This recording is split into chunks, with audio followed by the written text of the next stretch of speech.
삶이 변화되는 구약과의 만남, 여섯 번째 강의 민수기 신명기 시작하도록 하겠습니다. 잠시 기도하겠습니다. 주님, 말씀 앞에 나아갑니다. 온라인 강의 하나님께서 주장하셔서 꼭 필요한 말씀과 은혜가 나누어질 수 있도록 주님 인도하여 주옵소서.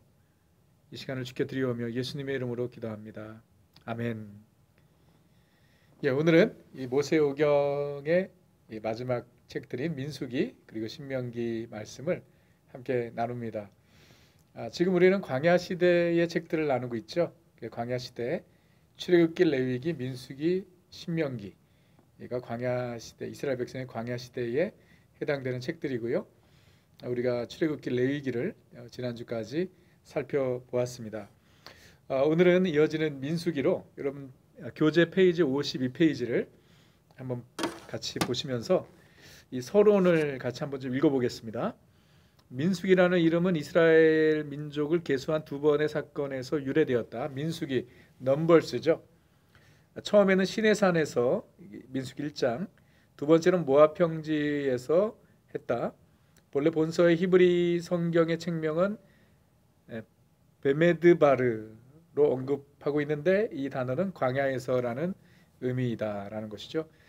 그래서 이 민수기, 이 넘버스라는 이름은 이 두 번의 인구조사에 의한 것이다. 이 민수기의 가장 핵심적인 내용이죠.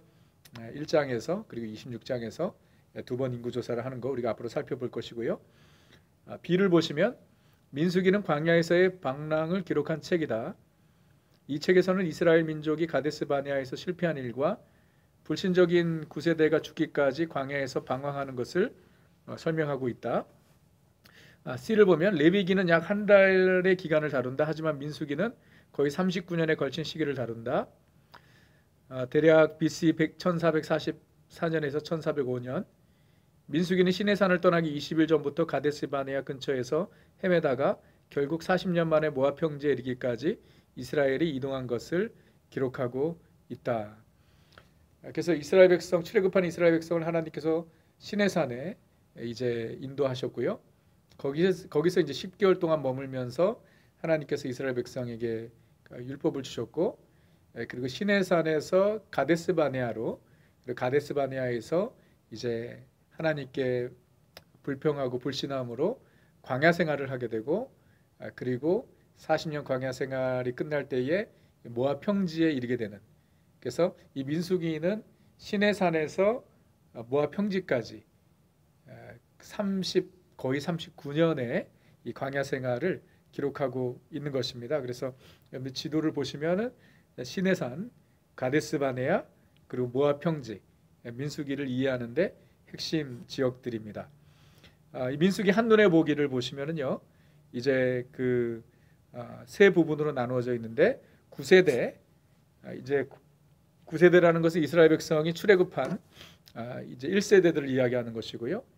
그 다음에 비극적인 전환기, 이스라엘 백성이 광야에서 이제 방황하게 되는 그 스토리고요. 그 다음에 이제 민수기 마지막 부분에서는 이제 뉴 제너레이션, 신세대들이 가나안 정복을 준비하는 그 스토리까지 이 민수기에 기록이 되어 있습니다.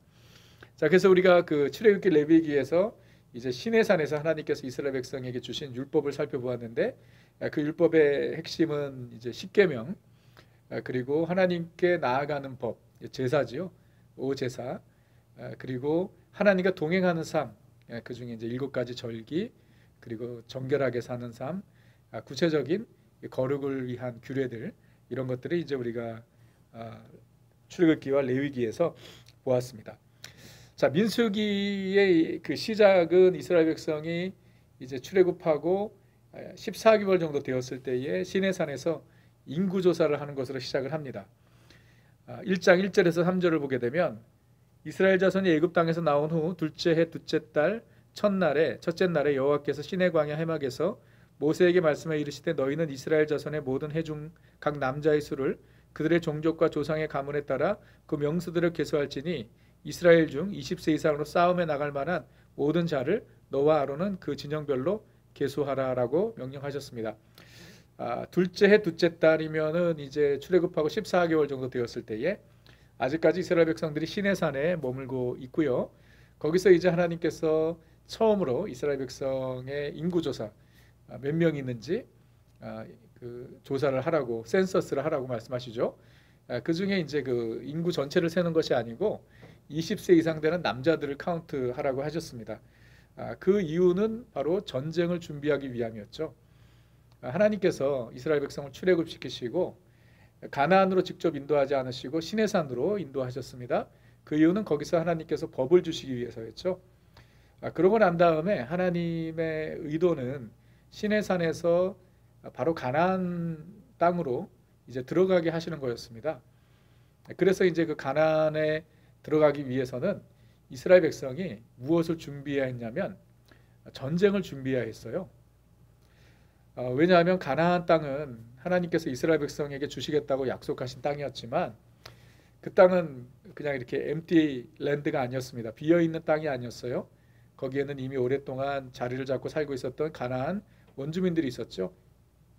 이스라엘 백성이 그들과 싸워서 그 땅을 차지해야 했던 것입니다. 나중에 우리가 여호수아서에 보겠지만 31번의 전쟁을 치르게 되죠. 참 하나님께서 이스라엘 백성에게 주시겠다고 약속하신 프로미스드 랜드, 약속의 땅이었지만 그냥 주지 않으셨어요. 그들이 피를 흘리고 땀을 흘리고 싸워서 그 땅을 이제 성취하게 하셨습니다. 그 이유는 무엇일까? 몇 가지 생각을 해보면 이 가나안 땅의 소중함을 알게 하시기 위함이었을 수도 있을 거라고 생각을 합니다. 거저 받은 것은 소중하게 여기지 않습니다. 그러나 땀 흘리고 피 흘려서 얻은 것은 소중하게 여기지요. 뿐만 아니라 이스라엘을 훈련하기 위해서 또 저들에게 전쟁을 예비하신 것일 수도 있습니다. 400년 동안 그 애굽에서 노예 생활을 했던 이스라엘 백성이죠. 정말 말 그대로 오합지졸이죠. 그런데 전쟁을 통해서 저들이 더 강한 하나님의 군대로 이제 세워지는 목적이 있었을 것이고, 뿐만 아니라 저들의 그 결속을 위해서, 하나됨을 위해서 하나님께서 전쟁을 치르게 하신 것이라고 생각을 합니다. 그와 마찬가지로 하나님께서 우리의 삶에도 그렇죠. 그렇게 역사하시죠. 하나님께서 우리에게 꿈을 주시고 비전을 주시는데 그것이 그냥 이루어지지 않습니다. 하나님께서는 우리가 하나님을 믿는 믿음을 가지고 땀 흘리기를 원하시죠. 싸우기를 원하십니다. 거저 주는 것은 없습니다. 우리가 받은 구원만이 거저 그 은혜이죠. 그래서 이 가나안 땅, 하나님께서 우리에게 주신 이 가나안 땅도 그냥 쉽게 우리에게 주신 것이 아니고 이스라엘 백성들이 싸워야 했듯이 우리에게도 또 그런 사명이 있는 것이죠.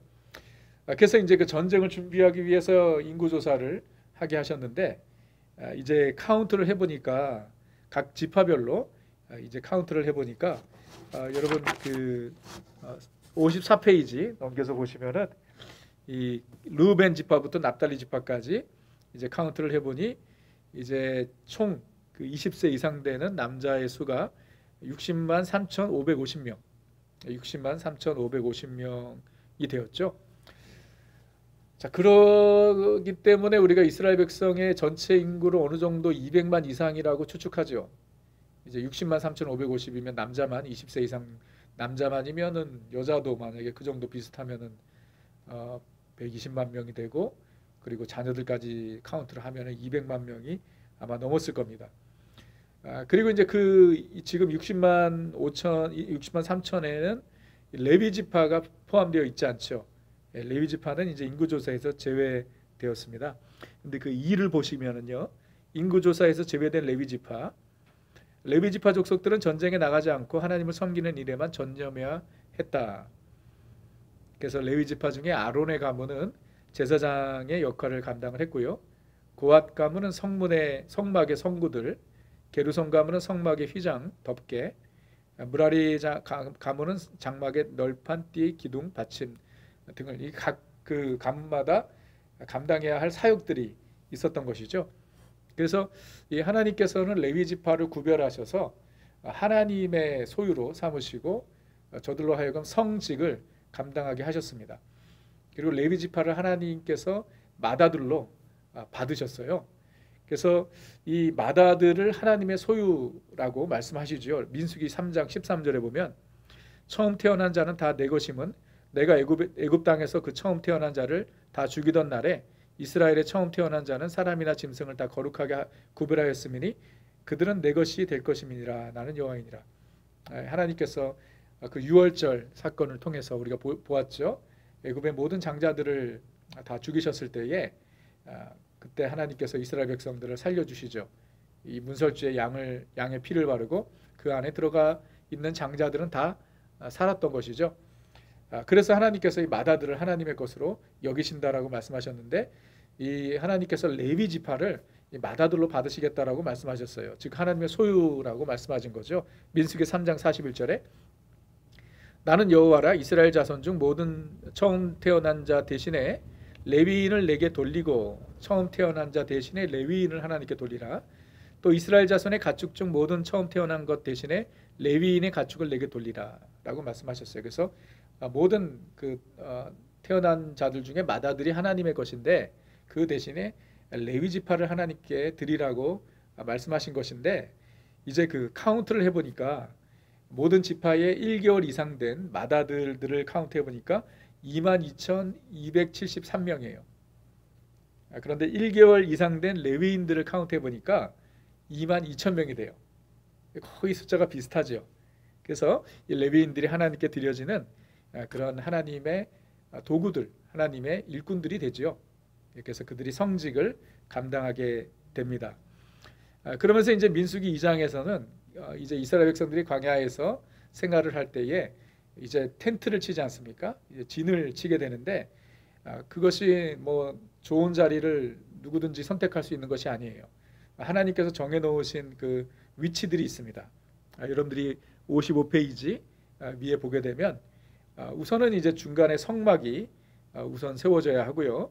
그리고 성막 주변에는 레위 지파가 성막을 관리하는 역할을 감당을 했고, 그 다음에 이제 오른쪽에 동쪽에서부터 유다, 이사갈, 스불론 이렇게 되고요. 남쪽에는 루벤, 시므온, 갓 이렇게 12지파로 자리가 다 정해져 있는 것입니다.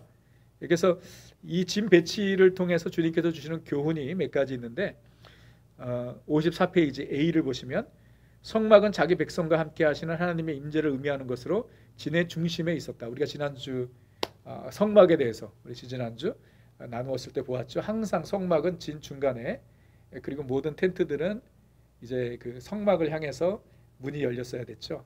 입구가 있어야 됐습니다. 성막 중심된 하나님의 임재 중심된 삶. 이번에 보면 하나님의 거룩한 임재가 임하는 성막이었으므로 지파들은 성막으로부터 거리를 유지해야 한다. 그래서 성막을 항상 바라보는 쪽으로 이제 그 텐트를 진을 쳤지만 또 너무 가까이 갈 수 없었던 것이죠. 그 주변에는 레위 지파들이 있었던 것이고, 세 번째는 성막의 동쪽 방향은 존경의 장소였으며 장자인 루벤이 서지 않았고 유다가 동쪽에 배치를 받았다. 여러분 다시 이 그 배치를 보시면은요, 이 동쪽의 첫 번째 지파가 마다들인 루벤이 아니고 유다 지파라는 거 의미가 있는 것이죠. 하나님께서 유다 지파를 이스라엘의 리더 지파로 세우신 것이죠. 아시다시피 여러분 예수님께서 유다 지파, 유다의 자손으로 이 땅에 오시죠. 자, 그러면서 이제 그 시내산에서 가데스 바네아까지 이제 가게 되는데, 거기서 이제 이스라엘을 인도하시는 그 하나님의 그 인도를 우리가 보게 되는데요. 여러분들이 민수기 9장 이하에 보게 되면, 자 보세요. 이 이스라엘을 인도한 구름과 불. 1번, 이스라엘은 철저하게 하나님의 인도하심에 따라 광야에서 이동해야 했다. 2번, 성막에 낮에는 구름이 밤에는 불이 임하였다. 3번, 구름이 성막에 머물러 있으면 이스라엘이 행진하지 않고 진영에 머물렀으면 구름이 성막에서 떠오르고 구름이 움직이면 행진을 했다. 자, 이스라엘 백성들 가운데 하나님께서 임재해 계신다는 것을 낮에는 구름 기둥으로 밤에는 불 기둥으로 나타내셨죠. 자, 그런데 그 구름 기둥과 불 기둥은 하나님의 임재만을 상징하는 것이 아니라 이스라엘 백성을 가이드하시는 하나님의 인도하심이었어요. 그래서 그 구름 기둥이 성막에 머물러 있으면 그곳에 이스라엘 백성이 머물러 있는 것이고요. 이 구름이 떠오르면 짐을 싸야 되는 거예요. 옮길 때가 된 겁니다. 그리고 어디를 가느냐? 이 구름 기둥이 인도하는 대로 따라가야 하는 것이에요. 그러니까 모세가 원하는 길로 또는 이스라엘 백성들이 원하는 길로 가는 것이 아니라 철저하게 하나님의 인도하심을 따라 가는 것이었습니다. 그래서 가는 것도 하나님의 인도하심, 서는 것도 하나님의 인도하심, 다시 출발하는 것도 하나님의 인도하심을 따라 저들이 살아야 했던 것이에요. 그래서 민수기 9장 15절 17절을 보시면 성막을 세운 날에 구름이 성막 곧 증거의 성막을 덮었고 저녁이 되면 성막 위에 불 모양 같은 것이 나타나서 아침까지 이르렀으되 항상 그리하여 낮에는 구름이 그것을 덮었고 밤에는 불 모양이 있었는데 구름이 성막에서 떠오르는 때에는 이스라엘 자손이 곧 행진하였고 구름이 머무는 곳에 이스라엘 자손이 진을 쳤다고 이야기를 합니다. 그래서 인도하시는 하나님의 철저한 그 가이던스를 구름 기둥과 불 기둥으로 하나님께서 나타내 주시고 그리고 머무는 것도 하나님의 뜻이고 가는 것도 하나님의 뜻에 따라야 했던 것입니다. 참 좋은 영적인 레슨이죠. 우리의 인생도 마찬가지입니다. 광야 같은 인생을 우리가 살아가고 있는데 우리는 길을 모르죠. 하나님의 인도하심을 따라 살아야 합니다. 하나님께서 머무르라고 하시는 곳에 머무는 것이고요. 하나님께서 가라고 하시면 가는 것입니다. 하나님께서 인도하시는 길을 따라 우리가 가는 것, 하나님께서 우리의 목자이시기 때문에 우리는 그의 양들이기 때문에 주님, 목자 되신 주님을 따라가는 것이죠. 그럼 우리의 인생을 하나님께서 어떻게 인도하시나요? 이스라엘 백성들에게처럼 구름 기둥과 불 기둥으로 보여주시면 참 좋겠죠. 때로는 어디를 가야 할지 모르고 무엇을 해야 될지 모를 때 어떠한 가시적인 그런 증표를, 사인을 우리가 요구하기도 하죠. 그런데 하나님께서는 뭐 저의 인생에 있어서도 그렇게 역사하신 적이 한 번도 없어요. 뭔가 보여주신 적이 없습니다. 그러나 우리에게는 더 확실한 하나님의 가이던스가 있죠. 하나님께서 우리를 어떻게 인도하시나요? 우리 안에 계신 성령님을 통해서 인도하십니다. 성령님은 우리 안에 역사하시고 우리의 마음과 생각을 주장하시죠. 성령님께서 우리의 갈 바를 알게 하시고 뿐만 아니라 하나님께서는 성경을 통해 우리를 인도하십니다. 하나님의 말씀, 이제 우리에게는 기록된 하나님의 말씀이 있죠. 성경이 있죠. 그래서 하나님께서는 지금 우리의 인생을 성령을 통해 그리고 성경을 통해 인도해 가신다는 것, 그것이 우리에게 구름 기둥과 불 기둥이라는 것을 기억하시고 주님을 따라가는 인생을 우리가 살아야 한다는 것, 우리가 이 광야 이스라엘 백성들의 삶을 통해서 배우는 레슨이죠. 자, 그러면서 이제 그 시내산에서 10개월 동안 머물러 있었을 때 이제 드디어 이스라엘 백성이 떠날 때가 된 것이에요. 그 사인을 어떻게 하나요? 이제 구름이 떠오르는 거죠. 민수기 10장 11절에 둘째 해 둘째 달 20날에 구름이 증거의 성막에서 떠오르매. 자, 구름이 이제 떠오른 겁니다. 성막에서. 무슨 사인이죠? 짐 싸라는 거예요. 준비하라는 것입니다. 텐트를 거두라는 거예요. 이제 여행을 준비하라는 것입니다. 그래서 하나님께서 인도하시는 것으로 이제 행진을 하는데 이제 이스라엘 백성이 200만이 넘지 않습니까? 그러면 길을 가는 것도 참 복잡한 거예요. 그래서 하나님께서 질서를 정해 주셨습니다. 이렇게 행진할 때도 어떻게 가야 하는지 지파별로 하나님께서 이제 위치를 정해 주셨는데 민수기 10장 11절에서 28절의 말씀인데 여러분들 요 도표를 한번 보세요. 이 교재에는 없습니다. 유다 지파가 항상 먼저 이제 가게 되고요. 앞줄에 서게 되고 유다, 이사갈, 스불론 지파, 하나님께서 정해 주신 거예요. 모세가 정한 것이 아니고 그 다음에 이어서 게르손, 무리라 이제 성막을 이제 저들이 그 케어를 하고요. 르벤, 시므온, 갓 이런 순서대로 그 다음에 고핫 자손이 성물을 또 그 운반을 하고 에브라임, 므낫세, 베냐민, 단, 아셀, 납달리 요 지파별로 12지파별로 행진을 이제 그 하는 것이었습니다. 이것이 하나님께서 정해 놓으신 질서였다라는 것 우리가 보게 됩니다. 자, 그래서 이제 시내산을 떠나게 된 거예요. 시내산을 떠나서 어디로 가느냐? 하나님께서 가데스 바네아라는 곳에 인도하십니다. 가데스 바네아. 그것이 이제 그 가나안 땅의 남쪽 그 부분인데 가데스 바네아까지 가는데 이제 몇 가지 사건들이 일어납니다. 그 중에 하나가 무엇이냐면 이스라엘 백성이 만나가 지겹다고, 하나님께서 내려주시는 만나가 지겹다고 불평을 합니다. 민수기 11장인데요. 11장 5절 6절을 보면 우리가 애굽에 있을 때에는 값없이 생선과 오이와 참외와 부추와 파와 마늘들을 먹은 것이 생각나거늘 정말 이렇게 맛있게 먹고 살았는지 모르겠습니다. 예, 그 노예로 살았었는데 그들이 뭐 부족함이 없이 맛있는 거 많이 먹었다고 이야기를 해요. 그런데 이제는 우리의 기력이 다하여 이 만나 외에는 보이는 것이 아무것도 없도다. 사실 막 먹을 것이 아무것도 없죠. 그래서 만나를 뭐 그 찌어 먹기도 하고 삶아 먹기도 하고 과자를 만들어 먹기도 하고 막 그래도 결국은 그냥 다 만나예요. 그러니까 이제 만나가 지겹다고 컴플레인을 한 겁니다. 그래서 이제 하나님께서 저들에게 이제 또 그 메추라기를 보내주시죠. 고기를 보내주시죠. 그런데 11장 33절에 보면 하나님께서 고기가 아직 이 사이에 있어 씹히기 전에 저들이 고기를 먹고 삼키기도 전에 하나님께서 저들을 치십니다. 원망하고 불평하는 저들을 하나님께서 가만히 두지 않으시죠. 그래서 그곳에서 많은 사람들이 죽게 됩니다. 그곳의 이름을 기브롯 핫디야라고 하는데 그것이 탐욕의 무덤이다라는 뜻이지요. 이어서 모세를 향한 아론과 미리암의 비방이 민수기 12장에 나와 있습니다. 저들이 아론과 미리암이면은 아론은 모세의 형, 미리암은 모세의 누나. 출애굽할 때부터 저들이 모세와 함께 이스라엘 백성들을 섬겼죠. 그런 가운데 이제 아론과 미리암이 이 모세의 영적 리더십을 챌린지합니다. 왜 모세만 이스라엘의 영적 리더라는 거죠. 그러면서 이제 모세가 그 구스 여자를 취한 일로 인해서 구스라는 것은 이제 그 아프리카 에티오피아라고 알고 있습니다. 그래서 모세가 왜 이방 여인을 아내로 삼았느냐라는 그런 그 이유로 모세를 비방합니다. 근데 이제 모세는 아론과 미리암을 직접 그 대항하지 않습니다. 그러면서 이제 민수기 12장 3절에 모세는 온유함이 지면의 모든 사람보다 더하더라라고 이야기하죠. 모세는 그런데 하나님께서 아론과 미리암을 다루시죠. 그래서 민수기 12장 7절 8절에 내 종 모세와는 그렇지 아니하니 그는 내 온 집에 충성함이라 그와는 내가 대면하여 명백히 말하고 은밀한 말로 하지 아니하며 그는 또 여호와의 형상을 보거늘 너희가 어찌하여 내 종 모세 비방하기를 두려워하지 않으느냐. 대단한 말씀이죠. 하나님께서 모세를 대면하고 명백히 모세와 말씀하신다고 여기서 그 말씀하십니다. 그러니까 모세가 어떻게 창세기의 내용을 기록했는지 여기서 우리는 힌트를 알 수 있죠.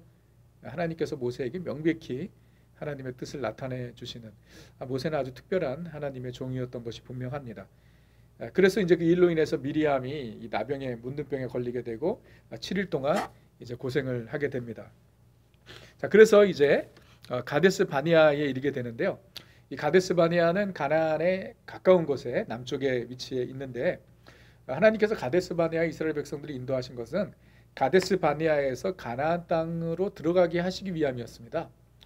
그러니까 이스라엘 백성이 40년 동안 광야에서 방황한 것은 처음부터 하나님께서 그런 목적으로 이스라엘 백성을 출애굽시키신 것이 아니었다라는 거예요. 그런데 가데스 바네아에서의 사건으로 인해서 이스라엘 백성이 가나안에 들어가지 못하고 이제 40년 동안 광야 생활을 하게 되는 것이죠.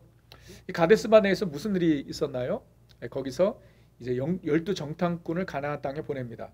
가나안 땅에 보내서 57페이지 위에 보면 그 땅 거민이 강한지 약한지 살펴보게 하셨고 그 땅이 좋은지 나쁜지 성읍이 진영인지 산성인지 어떠한지 그 땅의 사람들과 그리고 그 땅의 성읍들이 어떠한 상태인지 그것을 이제 그 정탐하기 위해서 그 정탐이 왜 필요했나요? 전쟁을 준비하기 위해서였죠. 그래서 이제 40일 동안 이 정탐꾼들이 정탐을 하고 돌아와서 보고를 하죠. 10명의 이제 그 부정적인 정탐꾼들이 먼저 보고를 합니다. 이스라엘 그 가나안 땅이 너무나 좋고 비옥한 땅이고 젖과 꿀이 흐르는 땅이고 거기서 가지고 온 이 포도송이를 보십시오 하고 딱 내놨더니 뭐 사람들이 다 놀래죠. 거기서 끝났으면 좋은데 근데 이어서 이제 그 땅을 악평하죠. 그 땅이 좋지만 그곳에 있는 가나안 사람들은 안악 자손들이고 거인들이라는 거예요. 그리고 저들의 성읍은 견고하여서 우리가 보기에도 저들 앞에서 우리는 메뚜기와 같다라고 이제 보고를 합니다.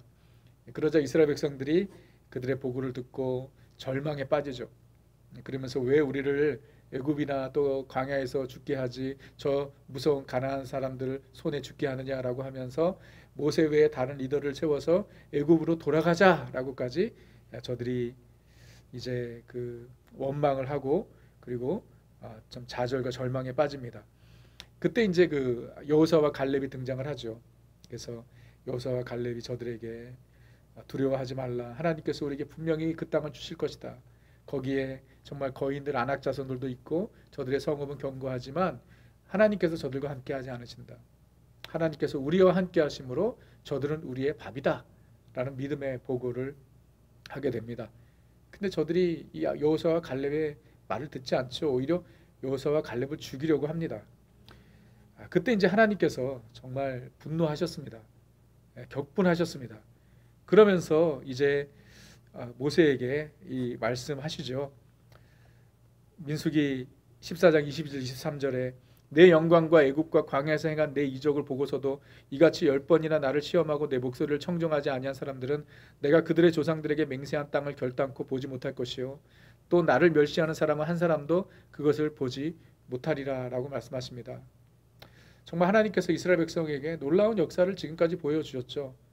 출애굽하는 과정에서, 그리고 저들은 홍해가 갈라지는 것을 보았고 또 그 홍해를 건너왔고 마라에서 쓴물이 단물로 변하는 것을 경험했고 하나님께서 아말렉과의 전쟁에서 승리하게 하시는 것을 경험했을 뿐만 아니라 반석에서 물이 나오는 것도 저들이 다 보았고 또 그 물을 마셨습니다. 그리고 하나님께서 오늘도 내려주시는 만나를 저들이 먹고 살았는데 어떻게 이렇게 하나님을 믿지 못하느냐, 어떻게 이렇게 하나님을 불신하느냐, 어떻게 이렇게 하나님을 시험하느냐라고 말씀하신 거지요. 그러면서 민수기 14장 35절 33절에 너희의 시체는 이 광야에 엎드려질 것이요 너희의 자녀들은 너희 반역한 죄를 지고 너희의 시체가 광야에서 소멸되기까지 40년을 광야에서 방황하는 자가 되리라. 참 너무 비극적인 일이죠. 하나님께서 이스라엘 백성을 출애굽시키셔서 가나안 땅에 인도하시려고 했는데 가데스 바네아의 이 불신으로 인해서 이 원망과 불평으로 인해 저들이 가나안 땅에 들어가지 못하고 다 죽게 된다라는 거예요. 그래서 40년 광야 생활을 저들이 하게 되는 것입니다. 왜 40년인가요? 이스라엘에서 출애굽에서 애굽에서 나온 출애굽한 이스라엘 백성들 1세대들이 다 죽을 때까지. 그래서 첫 번째 인구조사에서 60만 3,550명, 그 중에 여호수아와 갈렙만 빼면 60만 3,548명, 그들이 광야에서 다 죽은 거죠.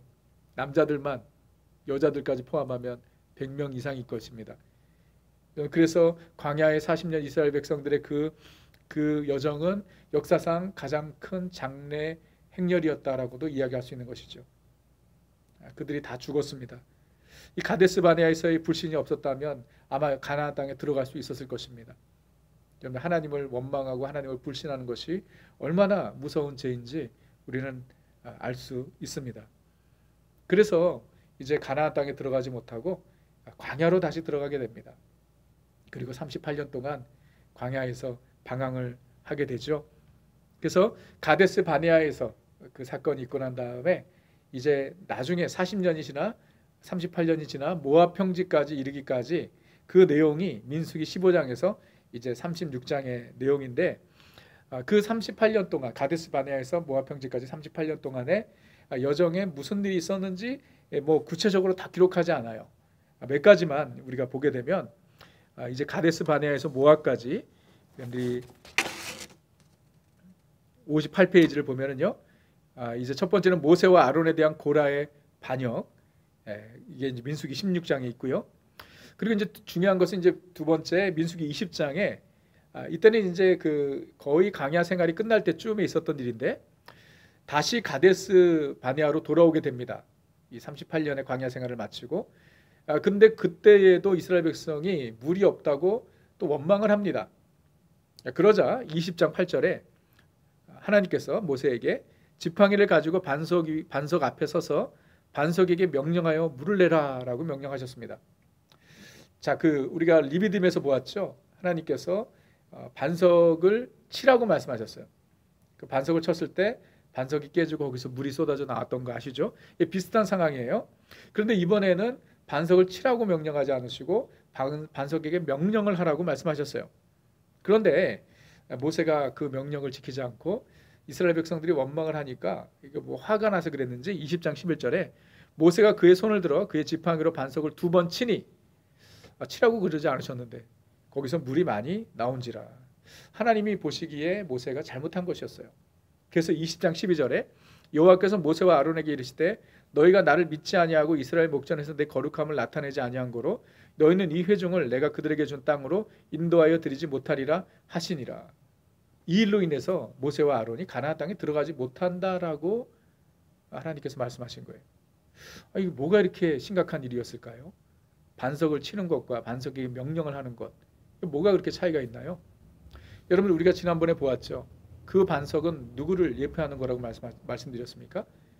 바로 그 반석 대신 그리스도, 예수 그리스도이십니다. 예수님께서 우리에게 생명을 주시기 위해, 우리에게 생수를 주시기 위해 그의 몸이 쪼개진 것이죠. 갈라진 것입니다. 여러분, 예수님의 희생은 한 번이면 충분합니다. 예수님의 그 우리의 대속의 역사는 단번이고 이례적인 것이고 그리고 영원한 것이고 완벽한 것이죠. 2번 깨뜨릴 필요가 없는 것입니다. 그런 의미에서 이 모세가 하나님의 명령을 어긴 것은 상당히 심각한 그런 그 실수였다라는 것, 여기서 우리가 이해할 수 있습니다. 그리고 이제 또 이 광야에서 있었던 일 중에 이스라엘 백성들이 하나님께 또 원망을 합니다. 모세를 원망을 합니다. 그때는 이제 하나님께서 인도하시는 길이 마음에 들지 않았던 거예요. 그래서 왜 이 길로 인도하느냐 막 그러면서 또 원망을 하자 하나님께서 저들에게 불뱀을 보내셨죠. 그래서 이제 이스라엘 백성들이 그 뱀에 물리고 죽게 되었을 때에 하나님께서 모세에게 놋뱀을 들어서 이제 높이 들라, 나무에 매달아 들라고 말씀하셨고, 누구든지 그 놋뱀을 보면 이제 살게 될 것이다라고 말씀하셨죠. 그래서 모세가 그 명령에 순종하여 놋뱀을 만들어서 장대 위에 그 들었을 때에 누구든지 이 뱀의 독에 이제 물려서 죽어가는 사람들이 그 놋뱀을 보고 살아난 것인데, 그 놋뱀이 바로 예수 그리스도의 십자가의 역사를 예표하는 것이죠. 예수님께서 요한복음 3장 14절 15절에서 말씀하셨습니다. 모세가 광야에서 뱀을 든 것 같이 인자도 들려야 하리니 이는 그를 믿는 자마다 영생을 얻게 하려 하심이라. 예수님께서 십자가에서 들리신 것, 놋뱀이 광야에서 들린 것, 이것이 곧 예수님의 십자가의 예표라고 예수님께서 말씀하신 것이죠. 그래서 누구든지 그 놋뱀을 보기만 하면 구원을 받았듯이 이제 누구든지 십자가에 달리신 예수 그리스도를 보기만 하면, 믿기만 하면 구원을 받는 것이 바로 복음인 것이죠. 그래서 이제 그 가데스 바네아의 사건이 있고 38년이 지났을 때에 이스라엘 백성이 가나안 동편에 이르게 됩니다. 자, 가나안 동편이 어디냐? 이제 요단강만 건너면 가나안 땅에 들어가게 되는 것이에요. 그게 모압 평지입니다. 거기에 이제 이르렀을 때에 하나님께서 이스라엘 백성에게 인구조사, 2번째 인구조사를 하라고 명령하셨어요. 그러니까 첫 번째 인구조사는 출애굽하고 14개월 되었을 때 시내산에서 인구조사를 했을 때 60만 3,550명이었습니다. 자, 40년이 지났습니다. 정확하게 39년이 지났죠. 그러고 난 다음에 하나님께서 2번째 인구조사를 하라고 하셨는데, 이제 그때는 이제 곧 있으면 가나안 땅에 들어가야 할, 가나안 점령 전쟁을 해야 될 때인 거예요. 그래서 그때도 이제 싸울 사람들이 몇 명이나 되는지를 20세 이상 되는 남자들 똑같은 기준으로 2번째 인구조사를 하라고 하셨죠. 자, 과연 어떻게 되었을까요? 40년 동안 광야에서 20세 이상 되는 사람들은 다 죽었거든요. 예. 그러면 이 40년 지나고 난 다음에 인구가 줄어야 되는 거 아닌가요? 그것이 당연한 거 아닌가요? 자, 그런데 놀라운 사실은 이 2번째 인구조사를 했더니 너무나 기가 막힌 숫자가 나옵니다. 2번째 인구조사의 숫자가 60만 1,730명이에요. 첫 번째 60만 3,550명, 두 번째 60만 1,730명. 차이는 1,820명밖에 되지 않아요. 거의 차이가 없는 것입니다. 무엇을 의미하죠? 광야에서 죽었을 뿐만 아니라 광야에서 태어난 것이죠. 그래서 광야는 가장 긴 장래 행렬이었을 뿐만 아니라 가장 긴 출산 행렬이었죠. 하루에 평균 40-50명의 아이들이 태어난 겁니다. 하나님의 신실하심을 보게 되죠. 언약을 지키시는 하나님, 이스라엘 백성을 가나안 땅으로 인도하시겠다는 그 하나님의 약속을 이루시는. 그래서 1세대들은 죽었지만 2세대들이 태어나고 그리고 나중에 40년이 지나고 난 다음에 숫자를 보니까 거의 비슷해요. 그래서 하나님께서 이스라엘 백성들을 준비시키시고 이제 가나안 땅에 들어가게 하시는, 모세가 죽고 후계자 여호수아가 이스라엘 백성을 이끌고 가나안 땅으로 들어가는 것이 이제 광야 시대의 끝이 되는 것입니다. 자, 그러면서 이제 마지막으로 이 신명기에 대해서 잠깐 나누도록 하겠습니다. 자, 신명기를 보시면 여러분 60페이지, 페이지 60페이지에 이 신명기의 서론을 잠깐 여러분 보시면은요, A에 신명기는 이스라엘 백성이 약속의 땅에 진입하기 직전 모압 평지에서 진치고 있을 때 인생의 황혼기에 선 모세가 행한 강론으로 구성되었다. 이것은 약속의 땅을 차지할 신세대에게 행한 연설이다. 레위기와 마찬가지로 신명기는 다양하고 풍부한 세부적인 율법들을 포함하고 있지만 이것은 제사장들보다 백성들에게 강조함을 두고 있다. 가나안을 차지하게 될 신세대는 전쟁, 유혹, 또 새로운 정착 생활에 직면하고 있었고 지도자인 여호수아의 지도력도 알 수 없는 처지였다. 더욱이 신세대의 백성들은 새 세대의 백성들은 홍해를 건너거나 시내산에서 율법을 받는 것을 친히 경험해 보지 못했기에 모세는 그들에게 하나님의 능력과 율법을 기억하도록 할 필요가 있었다. 신명기의 이름은 두 번째 율법이라는 의미의 헬라어 두테로노미온에서 유래한 것이다. 두로노미, 영어로 이것은 두 번째 율법이라는 것이죠.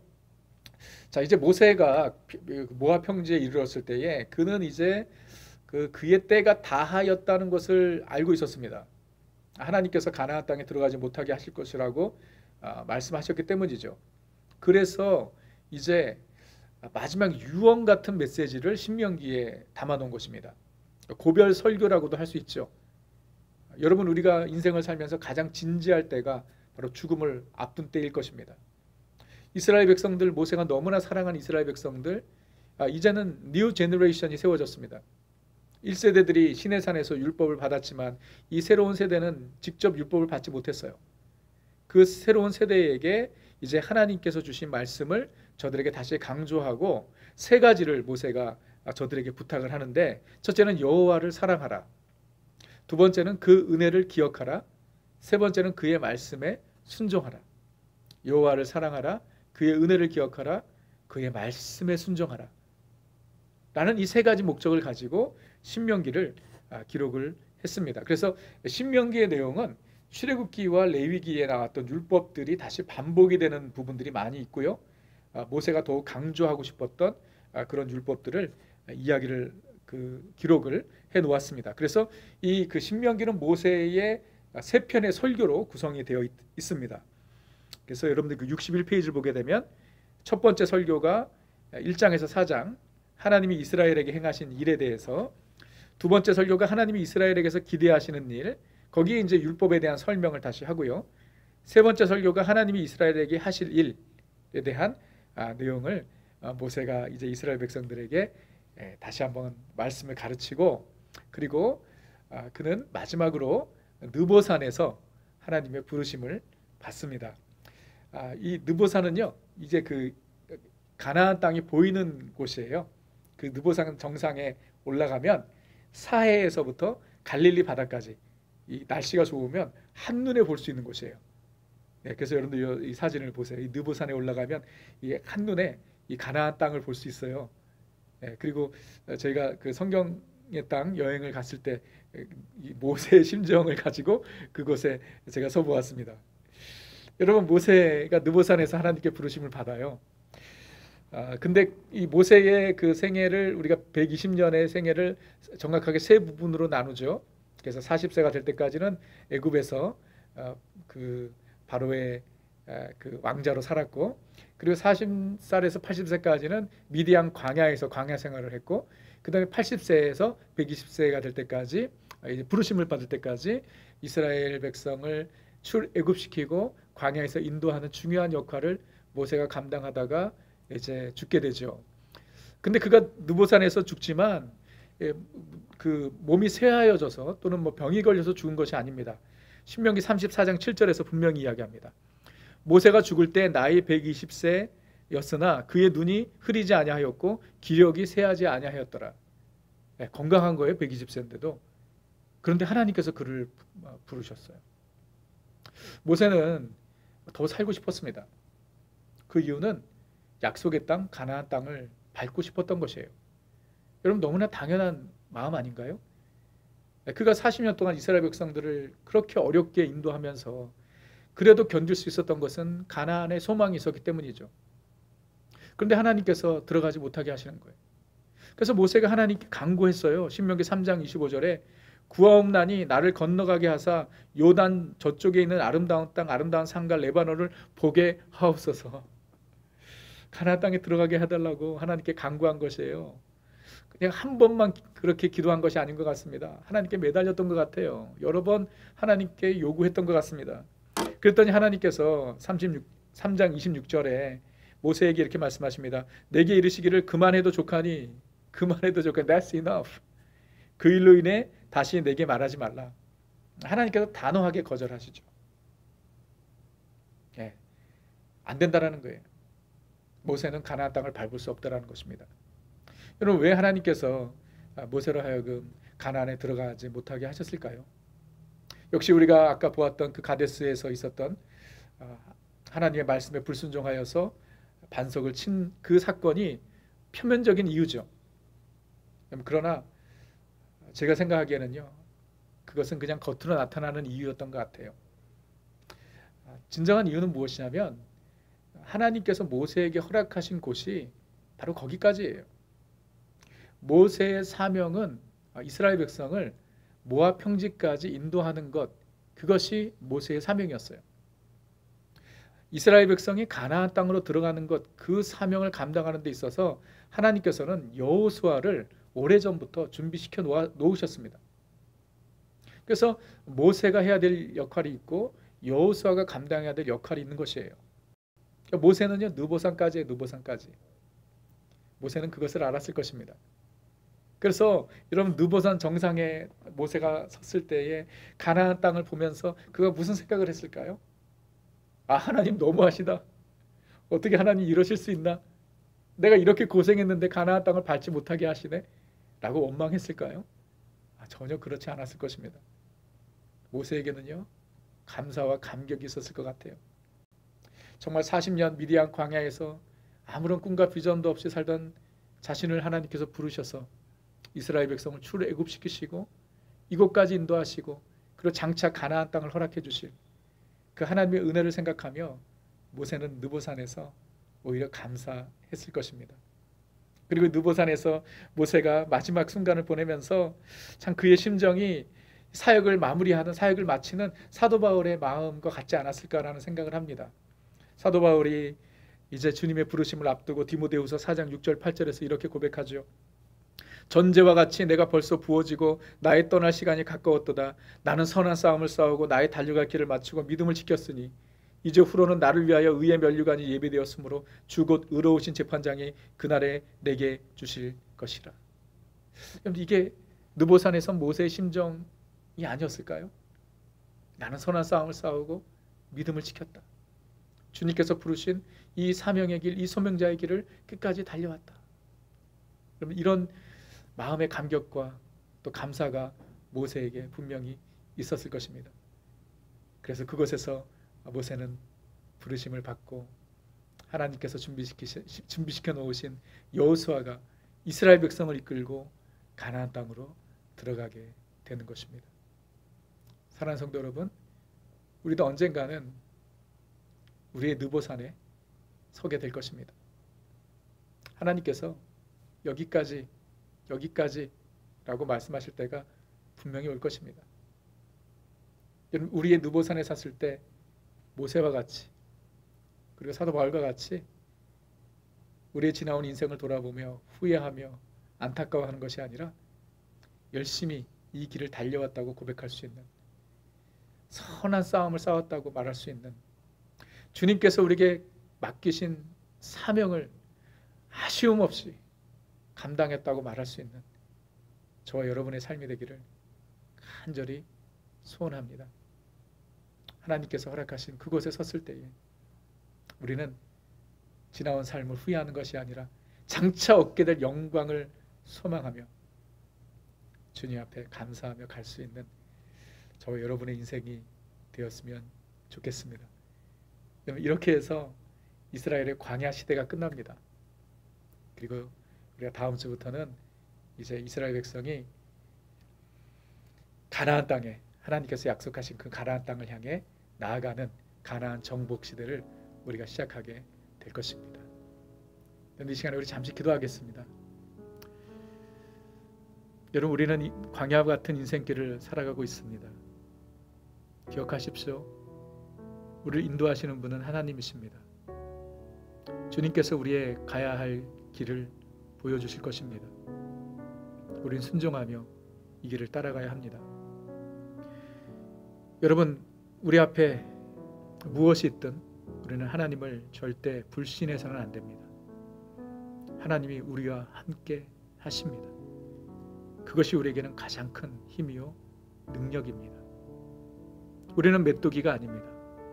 하나님의 거룩한 자녀들입니다. 여러분, 우리는 언젠가는 우리의 인생의 느보산에 서게 될 것입니다. 여러분, 그때에 후회하고 아쉬워하는 인생이 아니라 내가 선한 싸움을 싸우고 달려갈 길을 마쳤다고 고백할 수 있는, 정말 주님의 부르심에 열심히 살아가는 모세와 같은, 또 바울과 같은 인생들이 되기를 간절히 소원합니다. 사랑의 주님, 광야 같은 인생길을 사는 우리들을 주님께서 친히 인도하여 주시고, 갈 바를 모르는 우리들이지만 주님께서 앞서 행하여 주셔서 주님 따라가는 저희들의 삶이 될 수 있도록 주님 붙잡아 주옵소서. 이 광야를 지나는 동안 절대 우리가 홀로 이 길을 가지 않는다는 것을 기억하게 하시고, 하나님께서 우리와 함께 하심을 늘 기억하고 믿고 의지하게 하여 주옵소서. 이 광야의 길을 마칠 때에 우리도 언젠가는 느보산에 서게 될 것임을 알게 하여 주옵소서. 주님께서 여기까지라고 말씀하실 때 아쉬움 없이 후회 없이 내가 열심히 달려왔다고 고백할 수 있는 우리들의 삶이 되게 하여 주옵소서. 감사와 찬양을 주께 올려드리오며 예수님의 이름으로 기도합니다. 아멘. 여러분, 그 성경대학 일정을 잠깐 여러분들에게 안내를 드리는데요. 오늘 이 강의로 성경대학이 절반을 달려왔습니다. 12번의 강의인데 오늘 6번째 강의를 마쳤어요. 여러분, 이 강의가 이렇게 진행되기 위해서 정말 많은 분들이 수고를 하십니다. 보이지 않는 곳에서 녹화를 하고 편집을 하고, 일이 보통 일이 아니고 항상 이 시간에 쫓겨서 우리가 지금 이 사역을 하고 있는데, 그래서 우리가 중간 브레이크를 좀 하려고 합니다. 다음 주 10월 21일 수요일은 휴강입니다. 여러분, 휴강 좋아하시죠? 10월 21일은 휴강이고요. 우리 강의 7번째 강의는 10월 28일 수요일에 강의를 7번째 강의를 진행을 하게 됩니다. 여러분 꼭 기억하시고요. 그러나 성경 통독은 계속해서 이어집니다. 성경 통독. 그래서 성경 통독 가이드를 여러분들에게 좀 말씀을 드리면, 역사서가 신명기 6장에서 여호수아서를 읽고 사사기 15장까지 여러분들이 역사서를 읽으시면 되고요. 시가서는 전도서, 아가서, 그리고 선지서까지, 선지서 이사야서 1장에서 50장까지, 그러니까 2주 동안 우리가 읽어야 되는 거죠. 성경 통독 열심히 해주셔야 되고요. 전도서에 대한 내용은 교재 103페이지에 있고요. 아가서에 대한 내용은 교재 105페이지에 있습니다. 여러분들이 참고하시고 읽으시고 여러분들이 성경을 보면 되겠고요. 이사야서에 대한 내용은 교재 145페이지에 있습니다. 이사야서 145페이지에 여러분들이 보시면 내용이 있는데요. 한 가지 여러분들이 좀 참고하셔야 될 것은요. 교재 135페이지를 한번 펴보세요. 135페이지. 135페이지에 아주 중요한 그 도표가 하나 있는데, 이 선지서 135페이지 이 박스 안에 여러분들이 이 내용을 좀 파악을 하시면, 여러분들이 선지서, 특별히 분열 왕국 시대 열왕기 상하 내용들을 여러분들이 잘 이해를 하실 텐데, 그 네모 안에 있는 이제 이름들이 선지서들이죠. 그래서 우리가 이사야서를 보게 되면, 이사야서는 이제 그 북이스라엘이 멸망한 다음에 남유다를 대상으로 이제 선포한 하나님의 메시지입니다. 그리고 미가서, 나훔, 예레미야, 스바냐, 하박국, 이런 선지서들은 남유다 그리고 북이스라엘이 멸망하고 남유다가 멸망하기까지 그때 활동했던 선지자들이에요. 그리고 기록됐던 선지서들인 것입니다. 여러분들이 그걸 참고하시고요. 또 우리가 위에 보게 되면 엘리야, 엘리사가 있지 않습니까? 엘리야, 엘리사에 대한 내용을 우리가 잘 아는데 엘리야, 엘리사는 북이스라엘을 대상으로 사역을 한 거예요. 그런 내용들을 여러분들이 보시면 알게 됩니다. 그래서 이제 여로보암을 통해서 세워진 나라가 이제 북이스라엘이고 솔로몬의 아들 르호보암을 통해서 세워진 나라가 남유다. 그래서 북이스라엘이 멸망하기 전까지는 거의 대부분 이스라엘에 대한 내용들이 대부분이고요. 그다음 북이스라엘이 멸망하고 난 다음에 이제 남유다에 대한 메시지들이 또 이 메인을 주류를 이루고 있다는 것, 여러분들이 나중에 제가 또 이 부분을 좀 더 설명을 드리도록 하겠습니다. 중요한 것은 이사야서는 남유다를 그리고 북이스라엘이 멸망하고 난 다음에 이제 남유다에게 하나님의 경고의 메시지를 전하는 또 희망의 메시지를 전하는 내용이다라는 것 여러분들이 아시고 이사야서를 보시면 되겠습니다. 한 가지만 더 145페이지 여러분들이 보시면은요. 145페이지 145페이지 136페이지입니다. 136페이지 136페이지를 보시면 거기에 여러분들 여기 답을 좀 써보세요. 포로기 이전 선지서들 이스라엘에 대해 북이스라엘입니다. 북이스라엘에 대해서는 아모스, 호세아 그리고 아수르에 대해서는 요나, 나훔 에돔에 대해서는 오바댜 남유다에 대한 선지서는 요엘, 이사야, 미가, 스바냐, 예레미야, 하박국, 예레미야, 에가. 그럼 답을 쓰십시오. 남유다에 대해서는 이런 선지서들이 있고요. 포로 시기의 선지서들은 다니엘, 에스겔, 다니엘서, 에스겔서. 그리고 포로 귀환 이후의 선지서들은 학개, 스가랴, 말라기. 자, 이렇게 여러분들이 보시면 선지서들을 보실 때 최소한 그것이 포로 시기 전인지 이후인지 그리고 북이스라엘을 향한 메시지인지 남유다를 향한 메시지인지 그 정도는 여러분들이 아실 수 있어야 될 것입니다. 그래서 이걸 보시고 참고를 하시면 되겠습니다. 감사드리고요. 우리 다음 주 한 주 휴강하고 우리 그 다음 주에 7번째 강의 여호수아서 가나안 정복 시대 공부하도록 하겠습니다. 감사합니다.